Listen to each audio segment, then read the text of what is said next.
गई है। नमस्कार दर्शकों, आप देख रहे हैं MNS न्यूज, आपका पसंदीदा न्यूज चैनल। मैं हूं अनामिका आपके साथ। चलिए नजर डालते हैं राजस्थान की खास खबरों पर। वर्ष 2047 तक अर्थव्यवस्था में पर्यटन का योगदान 10% तक पहुंचाने का लक्ष्य। शेखावत। देश की अर्थव्यवस्था में पर्यटन क्षेत्र को विकास का प्रमुख आधार बनाने की दिशा में केंद्र सरकार ने बड़ा विजन तय किया है। केंद्रीय संस्कृति एवं पर्यटन मंत्री गजेंद्र सिंह शेखावत ने जोधपुर में अपने निवास पर मीडिया से बातचीत के दौरान कहा कि प्रधानमंत्री नरेंद्र मोदी के नेतृत्व में वर्ष 2047 तक भारत की अर्थव्यवस्था में पर्यटन क्षेत्र का योगदान वर्तमान 6% से बढ़ाकर 10% तक पहुंचाने का लक्ष्य रखा गया है। उन्होंने बताया कि अल्पकालिक लक्ष्य के रूप में वर्ष 2030 तक इसे 7% तक ले जाने के लिए केंद्र सरकार पर्यटन अवसंरचना सुविधाओं और वैश्विक स्तर पर भारत को पर्यटन गंतव्य के रूप में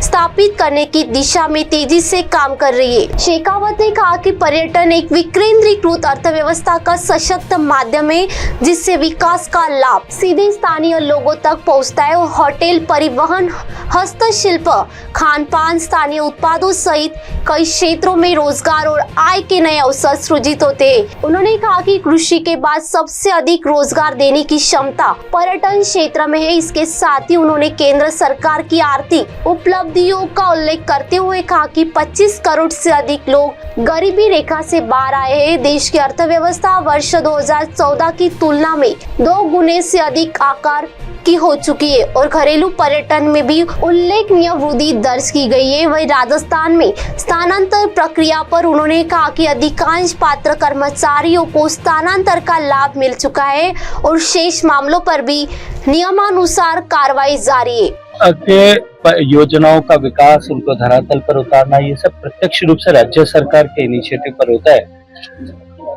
जोधपुर में भी इस तरह की कुछ गतिविधियां स्थानीय विधायक अतुल बंसाली जी के सहयोग से, उनके नेतृत्व में प्रारंभ पिछले विंटर सीजन में हुई थी। अब की बार भी जब टूरिस्ट सीजन आएगा तब इस तरह की कुछ योजनाओं को जो पिछली बार प्रारंभ की थी उनको और विस्तार किस तरह से मिले, हम किस तरह से जो है इवनिंग वॉक जोधपुर के भीतरी शहर में कर सकें, मॉर्निंग वॉक किस तरह से कर सकें, शाम को कुछ जो है गतिविधियां इवनिंग में पर्यटकों के दृष्टिकोण से शुरू कर सकें, इस पर पिछली बार जिस तरह से विचार करके काम शुरू किया था, अभी उसको और अधिक विस्तार देने पर विचार जो है हम सब लोग मिलकर कर सकते हैं। अधिकांश सुविधाएं ट्रांसफरों को लेकर आ रही है अभी, क्योंकि राजस्थान में सरकार बनने के बाद में एक लंबी अवधि के लिए स्थानांतरण पर से प्रतिबंध राज्य सरकार ने हटाया था। अनेक ऐसे कार्यकर्ता जो किसी न किसी कारण से किसी जगह पर उनके लिए पारिवारिक परिस्थितियों के चलते हुए, स्वास्थ्य की प्रतिकूलताओं के चलते हुए कहीं उस जगह पर नौकरी करना उतना सहज नहीं होगा। ऐसे बहुत सारे लोग अपनी परिवेदना लेकर के, अपना जो है पत्र लेकर के पिछले दिनों में आए थे। उन सब के स्थानांतरण के लिए हमने अपने स्तर पर मंत्रियों को, राजस्थान सरकार के मंत्रियों को कार्यालय से इस तरह के पत्र लिखे थे, उनको समाचार दिए गए थे। अधिकांश लोगों के स्थानांतरण उनको सहजता हो, वो बेहतर सरकार का जो है कामकाज अपनी पारिवारिक जिम्मेदारियों का निर्वहन करते हुए कर सकें, इस दृष्टिकोण से अनेक लोगों को उसका लाभ हुआ है। कुछ लोग अभी शेष रह गए हैं, अपनी परिवेदनाएं लेकर के आए, कुछ की प्रतिकूल जगह कुछ स्थानांतरण हुआ है। लगता है स्वाभाविक प्रक्रिया है और ये प्रक्रिया अभी कुछ दिन तक चलेगी। जब केंद्रीय पर्यटन मंत्री जो सेवाएं देते हुए ताजा आंकड़े आए हैं तो परिणाम भी आने लगे। अभी आपकी पाइपलाइन में काफी कुछ है जो देश के पर्यटन की तस्वीर बदलने वाला है। क्योंकि भारत जिस तरह से माननीय प्रधानमंत्री नरेंद्र मोदी जी के नेतृत्व में बदल रहे हैं, जिस गति के साथ में भारत में प्रगति हो रही है, भारत का ये परिवर्तन और परिवर्तित होता हुआ स्वरूप पूरे विश्व के लिए कौतूहल का केंद्र बना है। तो निश्चित ही भारत की तरफ देखने की दृष्टि भी बदली है, रुझान भी बदला और भारत आने वाले पर्यटकों की संख्या में निरंतर इजाफा हो रहा है।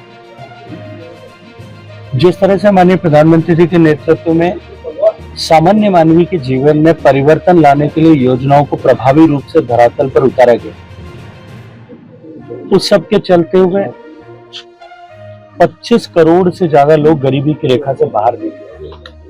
देश की अर्थव्यवस्था जिस तरह से 2014 की तुलना में दुगनी से ज्यादा बढ़ी हुई, प्रति व्यक्ति आय बढ़ी, किसान की आय बढ़ी, महंगाई को सरकार ने काबू में रखने में सफलता प्राप्त की। इन सब के चलते हुए लोगों के पास डिस्पेंसेबल इनकम, खर्च करने योग्य पैसा जब जेब में बचा, तब देश का घरेलू पर्यटन भी बहुत तेज उछाल लेकर के कई गुना अभिवृद्धि उसमें रजिस्टर हुई है। तो निश्चित रूप से भारत को देखने जानने के लिए लोग, जितने लोग विदेश से आ रहे हैं, उससे कई गुना ज्यादा लोग भारत की विविधताओं को, भारत की सांस्कृतिक विविधता को, भारत की भौगोलिक विविधताओं को, भारत के प्राकृतिक सौंदर्य को, इन सब को देखने के लिए, भारत को और अधिक करीब से अनुभव करने के लिए भारतीय लोग भी भारत में भ्रमण कर रहे हैं। तो निश्चित रूप से आने वाले समय के लिए पर्यटन का क्षेत्र भारत की अर्थव्यवस्था में एक बड़ा क्षेत्र बनेगा, बड़ा योजक बनेगा। आज पर्यटन भारत की अर्थव्यवस्था में लगभग 6% का योगदान करता है। माननीय प्रधानमंत्री जी का लक्ष्य है कि 2047 तक हम जो विश्व के जीडीपी में जिस तरह से पर्यटन का योगदान 10% तक है, हम उस मुकाम तक भारत को भी लेकर के जाएं। और क्योंकि पर्यटन की इकोनॉमी डिसेंट्रलाइज्ड इकोनॉमी होती है, अधिकतम लोगों तक उसका लाभ पहुंचता है। कि पर्यटन के क्षेत्र में जब हम 10% तक का योजक इकोनॉमी में बनेंगे, तो भारत में पर्यटन का क्षेत्र कृषि के बाद में सबसे ज्यादा रोजगार अवसर पैदा करने वाला क्षेत्र होगा। शॉर्ट टर्म गोल के लिए हमने अभी 7% तक के आंकड़े को हम 2030 तक छुए, ये लक्ष्य लिया है और इस पर हम काम कर रहे हैं।